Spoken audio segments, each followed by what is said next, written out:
guys and welcome to my channel S for Shivani.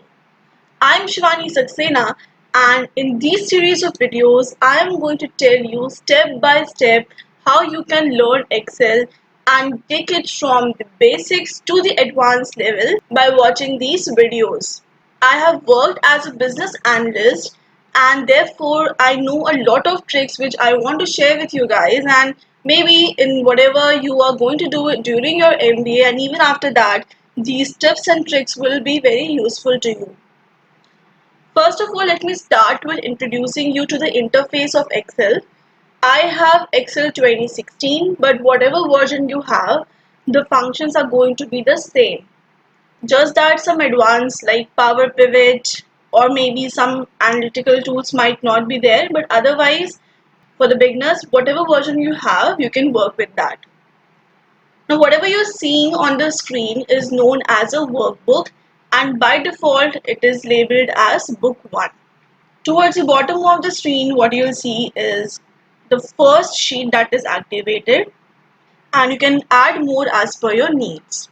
These rectangles are known as cells, and if I'm clicking on one and if you see a dark border around it, that means it is an active cell.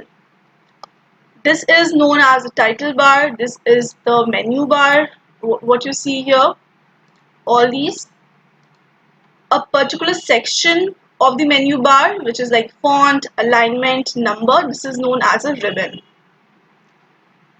Now, the horizontal cells are known as rows and are depicted by a number, whereas the vertical ones are known as columns and are depicted by a letter. So an Excel worksheet basically has some limits on the numbers of rows and columns you can work on.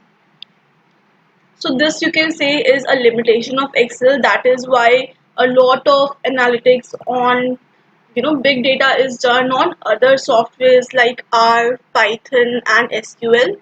By default, an Excel has 10,48,576 rows. So if I just press Control and down arrow key, this is what the number that we have. Press Control and along with holding it, press the up arrow key and you can reach again to the top cells. And it has 16,384 columns. So if I press Control and press the right arrow key, you can see these are the combinations of columns that are available. Now every cell has a particular name, and that is a combination of its column and rows. So let's say if I want to see what is the name of this cell which has this number 10 lakhs. So I click on it and quickly you will see in the name box here C3 pops up. What this means is this is a cell which is in column C and in row 3. So this is how I reach here. Similarly, this cell is known as H8. This one is L2. So you can see the name of the cell here. And if you want to directly go to a cell, what you can do is type that cell reference here and it will take you to that particular cell. This button here is used to select the entire worksheet, and you click outside and it will be unselected. So let's start working on a completely new workbook altogether. As you can see, this is the new workbook I have. By default, the naming is book 1 and here is sheet 1. Now if I want to work on multiple sheets because I might be having lot of data, let's say on one sheet I might want to put the names of the employees, in the second one their salary details, in the third one their attendance. In this way I would want to work on multiple data sets. So to add another sheet, I just go to the bottom of the screen and click on this plus icon. As you can see, a new sheet has been added. Now I can rename it by right clicking and going to rename. Let's say this is salary details and this one is renamed to employee details. Now to give some extra emphasis to these tabs, what I can do is I can color them. So right click on one of them, go to tab color and select the color of your choice. For this one, let's say I'm going with blue. And this is how the tabs will look like. Now, since you do not want to lose any data you are working on, so you would want to save the workbook. Go to File, click on Save As. Now, as you can see here, you have two options, Save and Save As. When you are saving for the first time, you go to Save As. If you are updating the saved workbook and let's say making some changes, then you want to save those changes by clicking on Save option. Since I'm saving this for the first time, I'm going to Save As. I choose a place on, let's say, I click on Browse and I like to save this in my downloads. Let's rename this Employee Data and click on Save. Now immediately the name of the workbook is changed to Employee Data, as you can see here. At times when you're working on data, the content might not fit in one cell. For example, if I'm typing here names of, let's say I'm working on student data, name of students. Now you can see that this is not fitting in this cell. What I can do is I can readjust the cell in three ways. First is, let's say I point my mouse cursor between the space that is there in the two columns. So you can see this line here. If I point my mouse here, this changes to plus sign. I just drag and drop to whatever size I want. Second way, I'm undoing it by pressing Ctrl and Z key. Just go to the line between the two columns and double click. It will readjust only according to the length of the content that is there in the cell. A third way to do this is, let's write some longer text. Now I want this to fit in the cell. So what I can do is select the cell, go to my home menu and click on the wrap text here in the alignment ribbon. And as you can see, the text is now inside one cell. Now let me make a data set for you guys. I have these students and these are their marks in these subjects. So let's say some random marks I'm typing. Now if you see, if I type in this manner, then firstly a lot of time is wasted and I have to do multiple steps.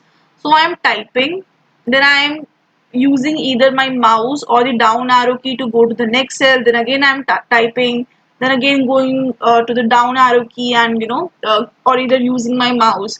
So what I can do is just delete this one first. Wherever you want to type the data, so let's say here these are my cells where the data will go. I first select these cells and then I start typing my data. So for example, Pujit had, let's say, 97 marks.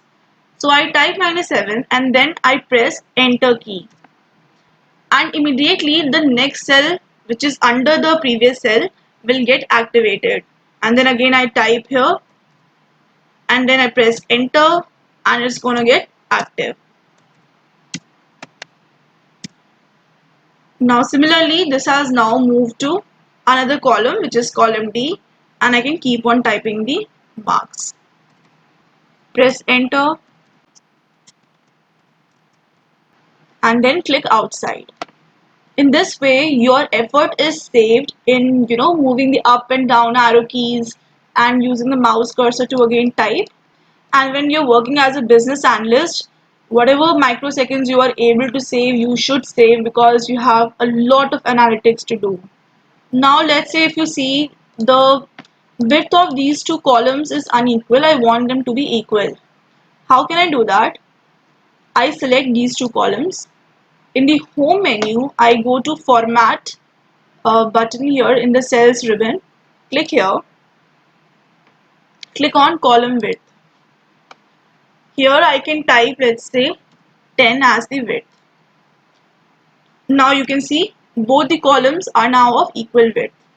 Similarly, if I want to increase the row height, all I have to do is select the rows, go to format, row height, and the current row height is 14.4. Let's say I'm making it 18, and this is my row height now. Now let's say I want to add another column, which is the surname of these students. So these are the first names. I'm renaming it, and I want to add another column, which is the surname.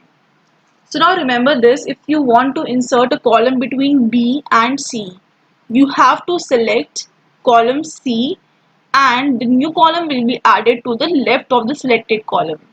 So this is the rule that you have to follow. Similarly, if you want to add another person's name, let's say I want to add someone between Saurabh and Sneha. So I will select Sneha's row, which is row number 6, and the new row will be added above Sneha. So when adding a column, it is always to the left of the selected column, and when adding a row, it is to the top of the selected row. So let's do this.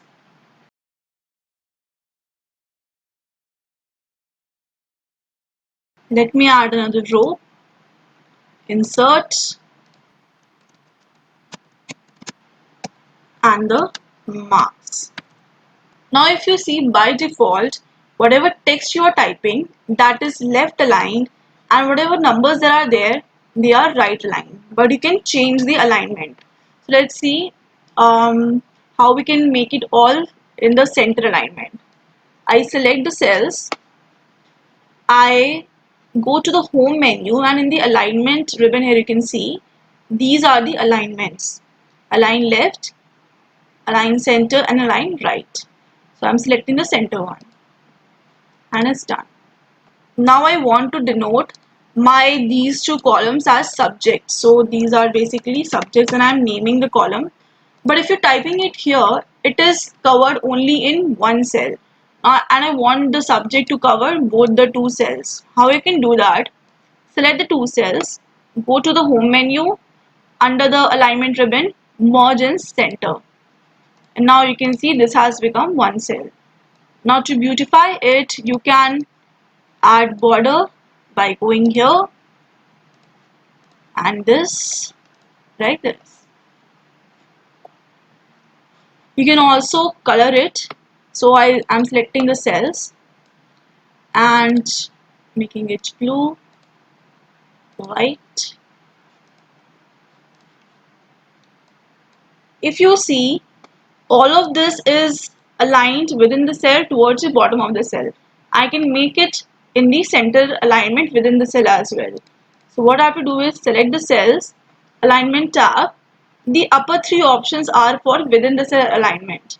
So I can make it middle aligned, and it will be in the center. Now let's say I want to add serial number to it. I type serial number. You just need to type 1 and 2, and then select these two cells. When you select, automatically a rectangle will appear outside them, and if you see towards the bottom right, there is a small square that has appeared. When you hover your mouse towards this square, it changes into a plus sign. You hold your mouse, click on it, and drag it down. As you can see, this has automatically filled the cells. Now you no more need to type it again and again. So since I want it only till 6, I am deleting these. Now if I want to format the cells in the same manner as I have done the table, do you think I'll have to manually again do it blue and white and again light blue here? No. What we can do is use the format painter option. So I'm selecting these cells, the formatting of which I want to repeat, and go to home in the clipboard ribbon, format painter. Automatically these cells will be highlighted. Now wherever you want to format, just select that, drag and drop, and it's done. As you can see, automatically the center alignment has become applicable to these cells as well. Now let's say I want to calculate the percentage marks these people have scored. So I'm going to do sum of marks and if you see, automatically the formatting has come. Total marks and then percentage. So here, to add the marks, I'm going to use a formula. Whenever you're writing a formula in Excel, you have to put an equal to sign first. Otherwise, the formula will not work. So I'm pressing equal to, I'm selecting this cell, adding a plus sign, selecting another cell and pressing enter. There are various other ways to do the sum, but I am sticking with the basic one for this video. Now to copy this formula to other cells, all I have to do is drag it and drop it. Or there's another way to do it. Let's undo it by pressing Ctrl plus Z. Now if you're working with data which is extending to, let's say, all the 10 lakh rows, do you think you will be dragging and dropping it to all those rows manually like this? No. So what we're going to do is, let me tell you a very interesting way. This is a bit complicated for the beginners, but if you learn it, your task will be done within seconds.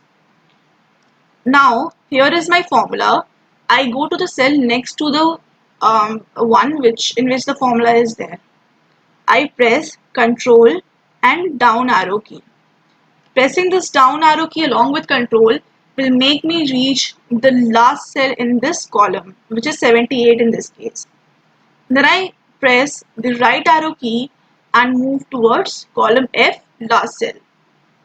Now pressing Control, Shift and the up arrow key, I am able to select the entire column F till the cell which has the formula.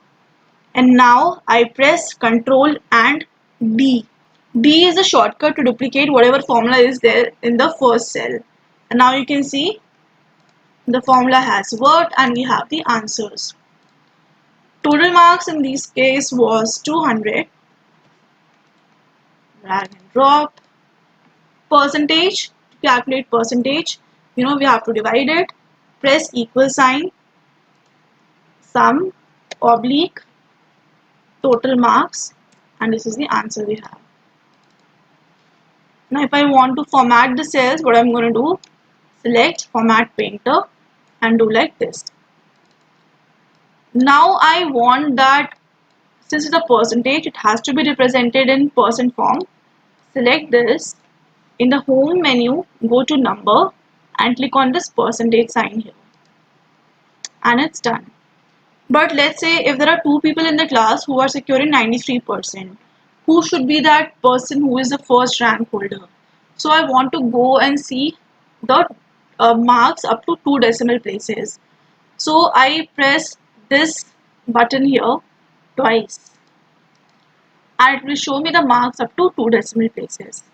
So that is it for this video.